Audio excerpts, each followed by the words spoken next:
નમસ્કાર, હું doctor Hardik Patel, doctor હાર્દિક Ayurveda hospital, હિંમતનગરથી. શું તમને કોઈ દિવસ છાતીમાં જલન, જકડાહટ કે દુખાવો એવો અનુભવ થયો છે? એક જાતનો મિની હાર્ટ એટેક આવ્યો હોય એવું લાગ્યું છે? જો કોઈ દિવસ આવો અનુભવ કર્યો હોય તો આ વિડીયો એકદમ ધ્યાનથી જોજો. આજે આપણે જોઈએ છીએ કે ભારતમાં 50થી 60% લોકો કોઈને કોઈ જાતની અપચાની બીમારીથી પીડિત હોય છે. કાં ગેસ, કાં એસિડિટી, કાં કબજિયાત વગેરે કોઈ પણ. હવે લોકો આનો ઉપચાર શું કરતા હોય? તો મોટે ભાગે આપણે કોઈને પણ પૂછીએ તો કે હું રોજ માટે આ ગોળી ખાઈ લઉં છું. રોજ માટે એ ગોળી લે તો એક દિવસ પૂરતો આરામ રહે, વળી પાછું બીજા દિવસ સવારે પાછું હતું એવું ને એવું. એક જાતની પેશન્ટને આદત પડી જાય કે આ ગોળી મારે સાહેબ લેવી જ પડે છે તો જ મારો દિવસ પૂરો થાય, નહીંતર તો ભયંકર એસિડિટી થાય વગેરે વગેરે વગેરે.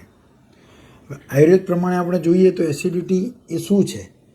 તો આયુર્વેદ પ્રમાણે એસિડિટીને આયુર્વેદમાં અમ્લપિત્ત કહેવામાં આવે છે. અમ્લપિત્ત એટલે બોડીમાં જ્યારે પિત્તનું પ્રમાણ અમુક લેવલ કરતાં વધી જાય એને આપણે અમ્લપિત્ત એટલે એસિડિટી કહેવાય. પિત્ત વધે એટલે પછી શરીરમાં બીજી બધી તકલીફો શરૂ થાય. છાતીમાં જલન થાય, બળતરા થાય, ખાટા ઉડકાર આવે, ખાટી ઉલટી થાય, માથું ચડી જાય. આમાંથી જ પછી માઇગ્રેન જેવું અલગ અલગ રોગો થતા જોવા મળે છે. હવે આપણે જોઈએ કે પિત્ત વધવાના કારણો કયા કયા છે? તો ઘણા બધા કારણથી બોડીમાં પિત્ત વધે છે. સૌથી પહેલું જોઈએ તો સમયે જમવું. સમય ના હોય છતાંય જમી લેવું, કે જમ્યા ઉપર ફરીથી જમવું, રાત્રે મોડા જમવું. માણસને અત્યારે ફાસ્ટ લાઈફમાં કેવું થઈ ગયું છે કે રાત્રે જમવાનું બહુ મોડા થાય છે.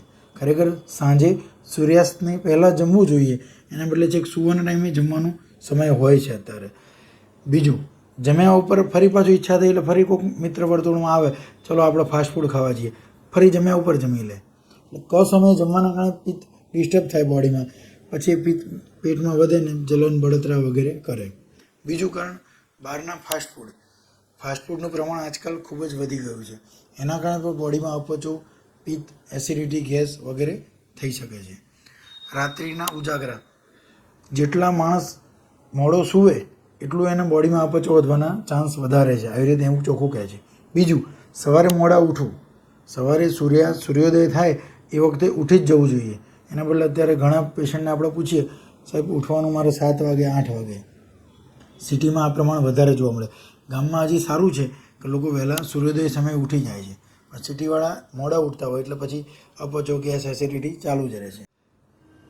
અમ્લપિત્ત થવાનું મેઇન કારણ છે સ્ટ્રેસ, તણાવ. આયુર્વેદમાં તો વર્ષોથી કીધું છે, હવે તો ધીમે ધીમે બધા સાયન્સ આ સ્વીકારવા માંડ્યા છે કે સ્ટ્રેસ પડે એનાથી બોડીમાં પિત્ત વધે, જે સ્ટમકમાં, હોજરીમાં તથા શરીરમાં બળતરા શરૂ કરે અને પછી એમાંથી અનગિનત રોગો બીજા નવા થયા કરે છે. એટલે સ્ટ્રેસ પણ એક મોટું કારણ છે. હવે આ એસિડિટી છે તો એને આપણે મટાડવું હોય તો એના ઉપાયો કયા કયા, શું કરવું જોઈએ? તો સૌથી પહેલું આયુર્વેદમાં વાત કરી છે ભૂખ કરતાં 50% ઓછું જમવાનું. આજકાલ આપણે બધા 100માંથી 50% જમવાનું હોય એના બદલે 150% ખાઈએ છીએ. જ્યાં સુધી આપણે ગળું ના પાડે કે હવે ભાઈ જગ્યા નથી ત્યાં સુધી આપણે ખાધા જ કરીએ છીએ. મેઇન રોગ છે અપચાનું કારણ. એના બદલે આયુર્વેદ શું કહે છે? ભૂખ કરતાં 50% ઓછું. આપણા જે ખોરાક જે કહેવાય પેટમાં, તો 100માંથી 50% ખોરાકના, 25% પાણી માટે અને 25% હવા માટે ખાલી રાખવું જોઈએ. જો આ રીતે આપણે જમીએ તો જલ્દીથી આમાંથી બહાર આવી શકીએ. તો સૌથી પહેલું ભૂખ કરતાં 50% જ જમવું. બીજી વાત, તીખું, તળેલું, ગરમ મસાલાવાળો ખોરાક શક્ય તેટલો એવોઇડ કરવો, ન ખાવો કે ઓછો ખાવો. આ વસ્તુ ખાસ ધ્યાનમાં લેવાની. જે વસ્તુથી પિત્ત બોડીમાં વધે છે એ વસ્તુથી આપણે દૂર થવું જોઈએ. ફ્રૂટનો ઉપયોગ વધારે કરાય તો કયા ફ્રૂટ લેવા? તો શક્કરટેટી છે, તરબૂચ છે, કેળા છે. આ બધા ફ્રૂટનો ઉપયોગ વધારે કરીએ તો પણ એસિડિટીમાંથી સારી એવી રાહત થઈ શકે છે. નોનવેજનો ઉપયોગ. નોનવેજ શક્ય તેટલું ન જ ખાવાય તો એસિડિટીમાં વધારે ફાયદો થાય. કાં બને એટલું ઓછો ઉપયોગ કરવો તો એસિડિટી માટે સારું છે. અને સૌથી જોઈએ કે સ્ટ્રેસથી પણ એસિડિટી વધે તો સ્ટ્રેસ મેનેજમેન્ટ એક most important part of our life. Stress management ખાસ કરવું જોઈએ. તો એના માટે પ્રાણાયામ છે, ધ્યાન, યોગ, સવારે નાના કોઠે આપણે થોડો 15-20 મિનિટ શરીર માટે ટાઈમ કાઢીને ધ્યાન વગેરે કરવા જોઈએ. ભ્રામરી પ્રાણાયામ છે, એનો પણ બહુ સારો રોલ છે. એનાથી સ્ટ્રેસ મુક્ત રહેવાશે તો બોડીમાં પિત્ત ઓછું બનશે અને એસિડિટીમાં ખૂબ લાભ મળી શકે છે. એક વસ્તુ છે, પેટના કોઈપણ રોગ છે લાંબા ગાળાના, એને મૂળમાંથી મટાડવા હશે તો માત્ર દવાનો રોલ સાથે સાથે પ્રાણાયામનો જો ઉમેરો કરવામાં આવશે એમાં તો પેશન્ટને ખૂબ જ સારા પરિણામ ઓછા સમયમાં મળી શકે છે. આ બધી રીતે આપણે એસિડિટીથી દૂર થઈ શકીએ.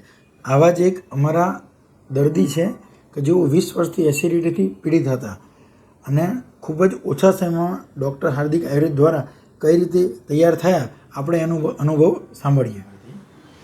અમારા પેશન્ટ છે અલ્પાબેન ફાલ્ગુનભાઈ પટેલ, જેઓ દરારમેન ગામ ઈડર તાલુકાના વતની છે. અલ્પાબેનને શું તકલીફ થતી હતી આપણે એમના શબ્દોમાં સાંભળીએ. અલ્પાબેન, તમને શું તકલીફ થતી હતી? મને હાઈપર એસિડિટી હતી. આમાં ખાવું એટલે ખાધેલું બધું રિફ્લેક્સ થતું એસિડ સાથે. બીજી વાર ગળામાં આમ ડૂચો બાજેલો રહેતો હોય, છાતીમાં ભરાવ થઈ ગયો હોય. ઘણીવાર અડધી રાત્રે છાતીમાં હણકા આવે, પાછળ હણકા આવે તો મારે અડધી રાત્રે ઇન્જેક્શન લેવા જવું પડતું ડૉક્ટર જોડે. એસિડિટી બહુ ભયંકર હતી મને.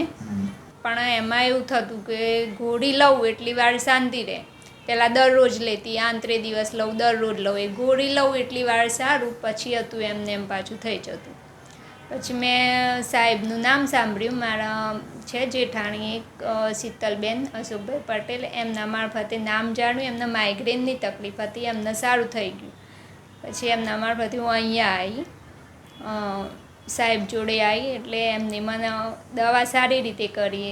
એટલે સારું અત્યારે મને એટલું સરસ છે. પંચકર્મ થેરાપી કરી મેં થોડી અહીંયા.